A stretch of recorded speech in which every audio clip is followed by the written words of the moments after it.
Magluluto tayo ngayon ng chicken. Lalagyan natin ng ampalaya.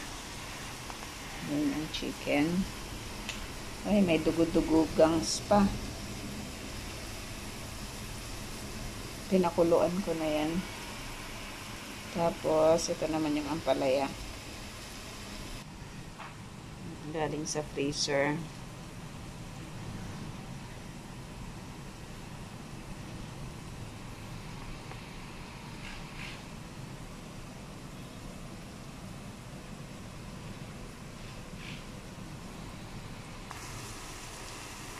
Dalawang klase yung nilagay kong sibuyas.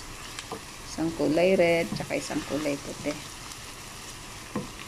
Napakaraming sibuyas kasi masarap yung maraming sibuyas. Wala nga lang akong bawang kasi bawal ang bawang dito. Ayaw ni Lola ng amoy. Kaya sibuyas lang.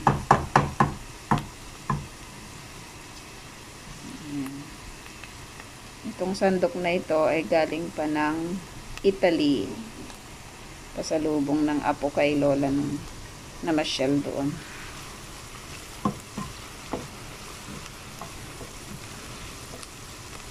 Okay, lutuin lang natin ang sibuyas.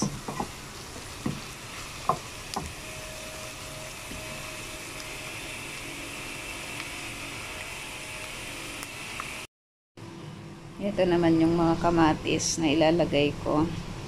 Tinanggal ko na yung balat. Ayoko kasi ng balat.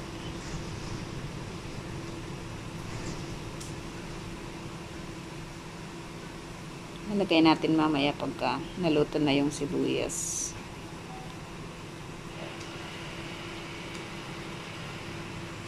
Malalaki ang kamatis nila dito.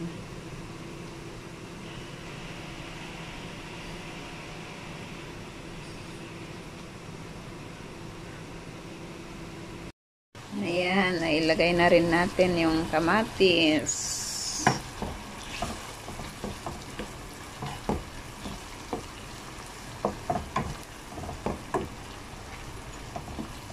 Ito ang ulam natin ng 3 araw.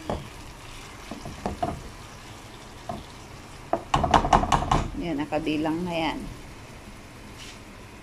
1, 2, 3, 4, 5, 6. 6 na piraso. Tanghali, gabi, tanghali, gabi, tanghali, gabi. Ayan. Sa umaga, tinapay ang kinakain natin. Ayan, antayin lang nating maluto ang kamatis. At okay na tayo. Lagay na natin yung chicken.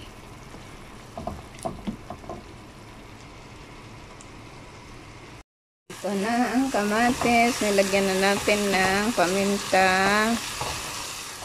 Nilagyan ko din ng ng paprika. Kaya ganyan ang kulay.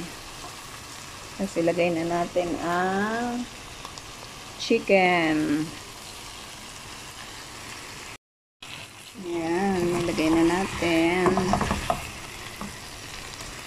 Pinakuluan ko na itong manok kanina. Kasi malansa kapag diniretsa. Dapat matanggal yung mga dugo-dugo. At yun ang malansa. Ayaw ko pa naman ng malansang pagkain.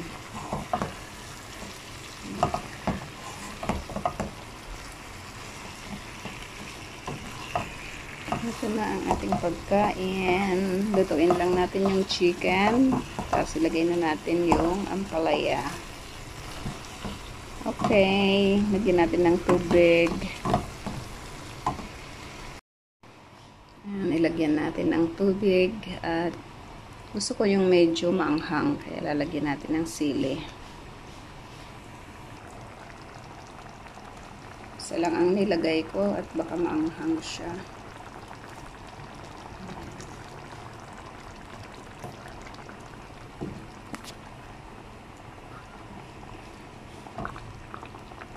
Pagluto na yung chicken, lagay na natin yung ampalaya.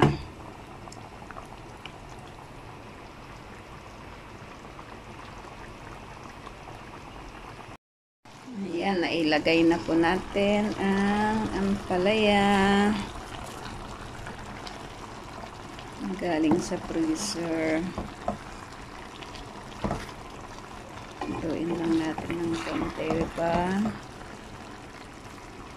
Ay, dapat maingat at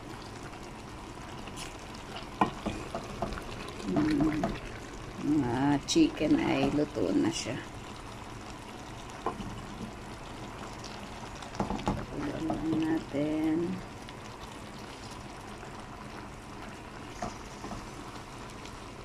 At magduduto na ang ampalaya at kakain na tayo.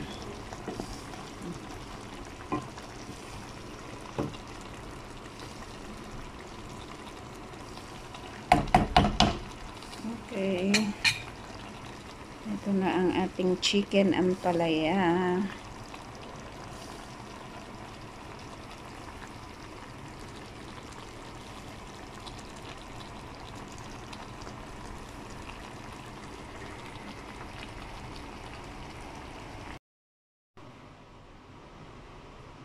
And ito na po yung ating chicken ampalaya.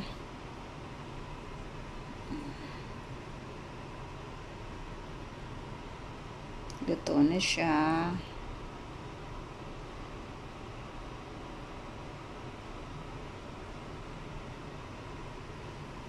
Ayan.